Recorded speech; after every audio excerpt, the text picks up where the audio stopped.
નમસ્કાર મિત્રો સ્વાગત છે તમારું અમારી યુટ્યુબ ચેનલમાં। સૌથી મોટા સમાચાર આવશે વરસાદના।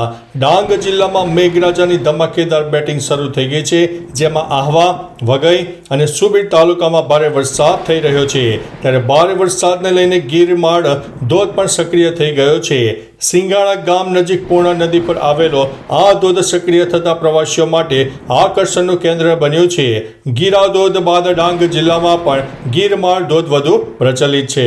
મિત્રો, અન્ય મહત્વના સમાચારની વાત કરીએ તો ગુજરાત રાજ્યમાં 24 કલાકમાં 227 તાલુકામાં શ્રીકાર વરસાદ થયો છે, જેમાં બોટાદના બરવાડામાં સૌથી વધુ 8 ઇંચ વરસાદ ખાબકી ગયો છે। તેમજ સુરેન્દ્રનગરના સાયલામાં પણ 6.5 ઇંચ વરસાદ સાથે બોટાદમાં 5.5 અને સુરેન્દ્રનગરના મૂડીમાં 5 ઇંચ વરસાદ ખાબકી ગયો છે।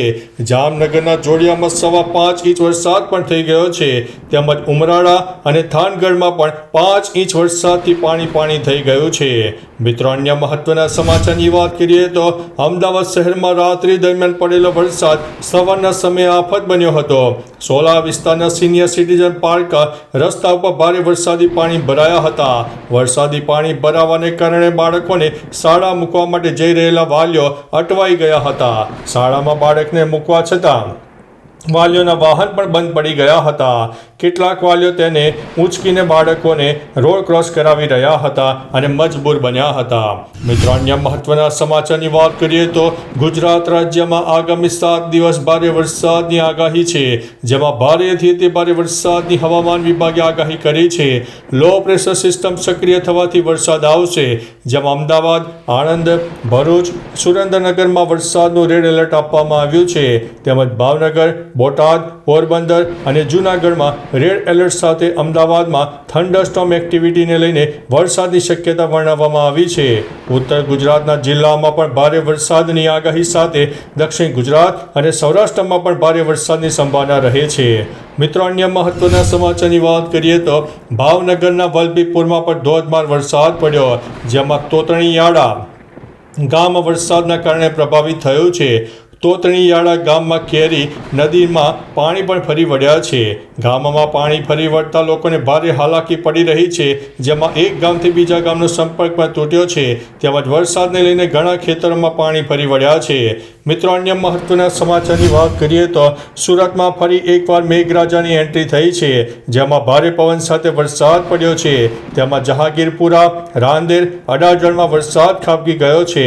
ભારે ઉકળાટ બાદ વાતાવરણમાં ઠંડક પ્રસરી છે।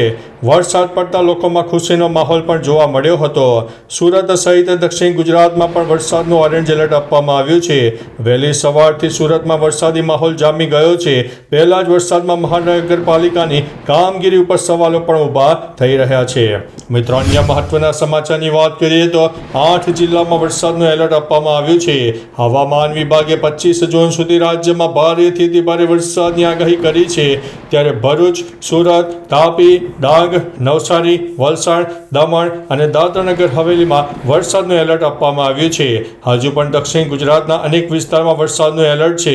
ત્યારે ધંધુકામાં ભાદર નદીનું રૌદ્ર સ્વરૂપ ડ્રોન કેમેરામાં કેદ થયું હતું। નદીના પાણીથી આસપાસના ખેતરો જળમગ્ન થયા છે। ત્યારે બીજી તરફ વાપીમાં પણ દુકાન અને ઘરોમાં પાણી ઘૂસી ગયા હતા।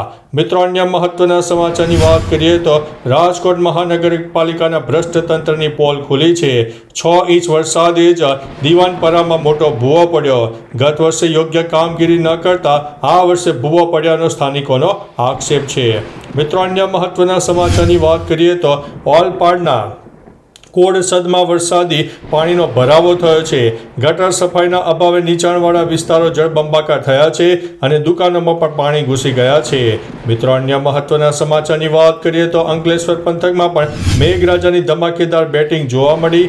હાંસોટમાં 3 ઇંચ, અંકલેશ્વરમાં 1 ઇંચ વરસાદ ખાબકી ગયો। 24 જૂન સુધી હજુ પણ ભારે વરસાદની આગાહી વ્યક્ત કરવામાં આવી છે। મિત્રો, અન્ય મહત્વના સમાચારની વાત કરીએ તો અંબાજી વિસ્તારમાં પણ મેઘરાજાની ધમાકેદાર એન્ટ્રી જોવા મળી। અરવલ્લીની ગિરિમાળામાં વીજળીના કડાકા ભડાકા સાથે વરસાદ થયો। બીજી તરફ બજારોમાં પણ પાણી ભરાઈ ગયા હોવાના અહેવાલ મળી રહ્યા છે।